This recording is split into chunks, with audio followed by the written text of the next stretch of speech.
Finally, after I don't know how long, we've got some massive updates on a lot of things we were waiting to hear about, so let's jump right in. The first big thing we've got is the first look at a rough blockout of the light Omni frame. It looks quite different from the concept art we've got, but with this rough model all the joints are working, and I'll reserve judgment until we see the final product. The next thing we've got is this objectives image that shows what the new objective of the playable mockup is. Now, instead of the mockup just being a mining encounter, it's going to be the first hour of the game with a complete loop of gathering resources and crafting something with those resources, and rinse and repeat. Now, let's move to the meat and potatoes of the video, which is of course the roadmap. It's almost 6 months overdue, but here it is. There's a lot to go through, so let us begin.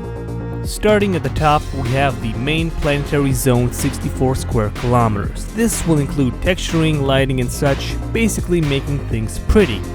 This new map will have the main playable area plus 3 small zones that will be handmade, and the rest will be procedural. And this is due out in September.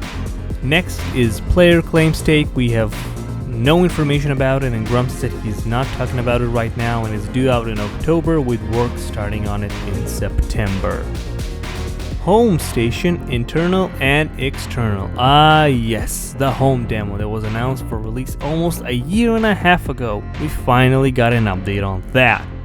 You can see it's by the end of the roadmap, and that's because it's low priority, with the external part being made for the movie, and the internal part, which was supposed to be the playable part, is marked completely optional. I personally don't mind that it's low priority. Next is Crotus, and at this point he's just a movie prop for the Kickstarter cinematic, and I can't wait for when we actually shoot the thing. We also got the new beast mode models and animations, which are marked game ready, which means they're done but not in the build, which are due out in September and October. Then we have the human male and female models, which are due out next month. And now we got the light Omni frame, which will be in the build, but I don't know how playable it's going to be. It's going to have the textured pilot, but the frame itself will be the blockout. Right after, they'll move on to the heavy frame, and this could have an asterisk since we dipped below 1500 subs, which was the goal for the heavy frame to be in the build, and it's due out in October. And then they'll release the new medium Omni frame by November. Next, 3 months for resource models, and that's to model the resource and figuring out, developing and putting in all the mechanics on how they'll work in the game. Then we have huge lines for guns and melee weapons. The dev team wants to keep adding as many weapons as they can, which you can quick craft using the resources you gather. And wait, what's that? A plasma cannon? Yep, finally, after years of firing through a poorly 3D printed pipe, we're finally getting the plasma cannon next month. The next thing is the humanoid Tsi-hu and knee-biters movement and AI. If you look back, I have a couple of videos showing the new movement systems and models for the Tsi-hu and knee-biters. And this is due out to be playable in August. And closer to the end of the year, we have the Tsi-hu beast mode, movement, AI, and transformation.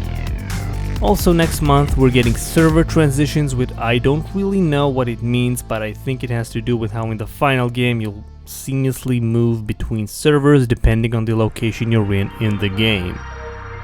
Then we have the personal thumper. This is a small thumper you'll start out with in the beginning of the game, and you use it to collect your first batch or first few batches of resources so that you could use to craft the mech thumper we have right now, or something else to get you acquainted with the crafting system within your first hour of play. We have 3 months in which each month will get the thumper, then the encounter with it, and then a new encounter with the mech thumper. And closer to the end of the year, we'll have the city-based models for the same cinematic they're working on to show off base building Crotus and how the final game should look like, basically. And finally, we have the UI revamp closer to Kickstarter and crafting and building system design and development, which are always ongoing. And this is it for the roadmap. If you want to look at it yourself, Ember now has a Medium page in which Grumps posts dev updates fairly frequently. We're not done quite yet. For the dev team to be able to deliver on time, Grumps said they need to hire 2 hard surface modelers, an animator, and a technical animator / Unreal developer to hook up all the animations together. Another big thing is builds. Grumps is committing to releasing a new build every month at the very least, starting in July, and he is committed to transparency regarding scheduling. And lastly, at some point Grumps wants to apply for an Unreal grant, which Grumps said is no strings attached grant from Epic, and all you need to do is use the Unreal Engine. And that is everything. That is a lot of stuff, and I'm happy to see that things are back on track, but there was no word on sound design and music, which is something I want to see addressed. But other than that, I'm excited to see what's to come in the coming months. There is another announcement next week, so look out for that. I would also like to thank everyone who took part in the Expedite Game Production Please thread. We got most of our concerns addressed. Thank you for watching. Like the video if you like it, dislike if you dislike it, subscribe for more, and I'll see you in the next one.